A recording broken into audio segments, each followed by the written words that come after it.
Hi guys, in this video I'll be talking about morphing animation. As you know, morphing animation is one of the most captivating techniques in motion graphics. By using this technique, your animation will not only look more professional, but will elevate it significantly. Alright, today I want to teach you the simplest and more importantly fastest morph animation method so you can morph your objects pretty easily.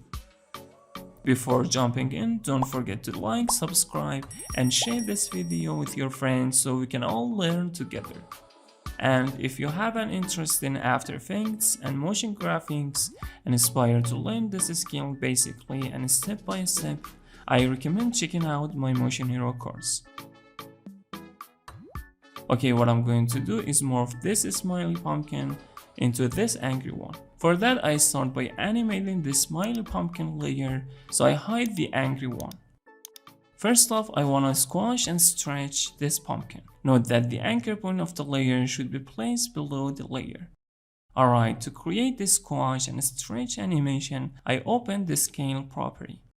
10 frames ahead, and I create a keyframe. Then after 5 frames, I set the X scale to 130 so the shape would look squashed. And I set the Y scale to 70. Then after 4 frames, I change the X scale to 70 and its Y to 130. And finally, after 7 frames, I copy and paste the initial keyframes right here. I make the first 3 keyframes easy ease. Let's check it out.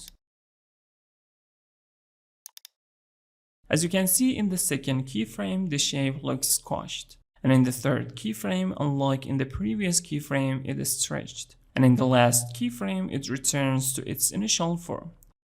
Okay, the squash and stretch animation is done. In the next step, I add the bouncing animation to the pumpkin. For doing so, I use the bouncing expression. So I alt-click on the stopwatch of the scale and paste the expression here.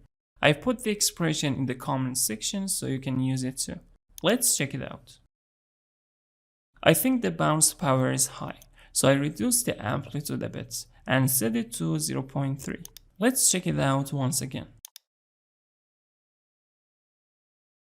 Looks pretty good. In the next step, I enable the motion blur of the layer by clicking on this option. I have to enable this option too. Let's give it a shot. The amount of blur isn't that much, so I have to increase it a bit. To do that, I hit Ctrl K, and in the composition settings, under Advanced, Motion Blur, I increase the shutter angle value. I set it to 720. Let's check it out. As you can see, the blur effect has been significantly intensified. Looks pretty good so far. In the next step, I reveal the angry pumpkin and I place it on top of the other layer and match it.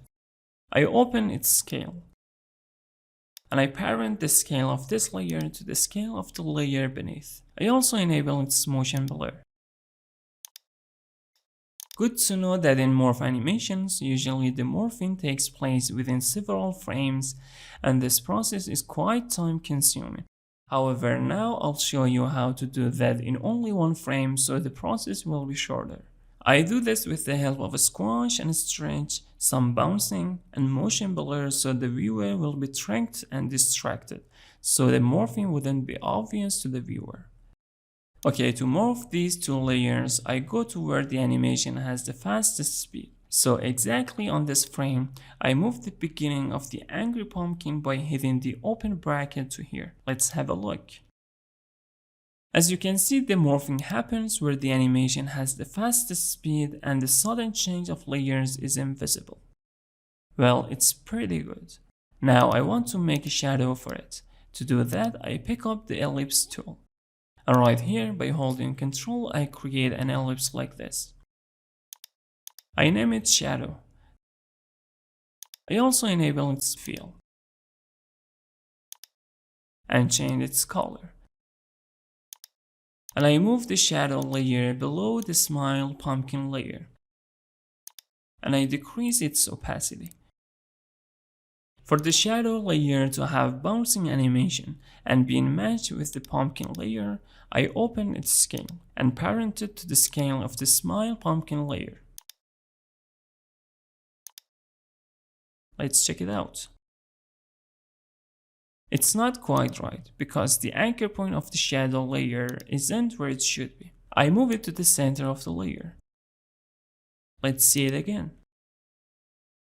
As you can see, it's correct. After doing so, I want to animate the background as well. For that, I add the fill effect to the background layer. I'll change the color back to the cream color it was before, and I create a keyframe for it. Then I hit the U button so the keyframes would be shown to me. I go to several frames before morphing and create a keyframe for the background color. And after morphing, I change the color to the dark blue. Let's see how it turned out. Looks good. As you can see where the morphing happens, the background color changes. I like it so far. To make the video not too long, I've already animated the head of the pumpkin, and because it wasn't related to the topic of the video, which is morph animation, I didn't talk about it. But if you're interested in having a tutorial for that too, definitely let me know in the comments below. Looks great. Thanks for watching.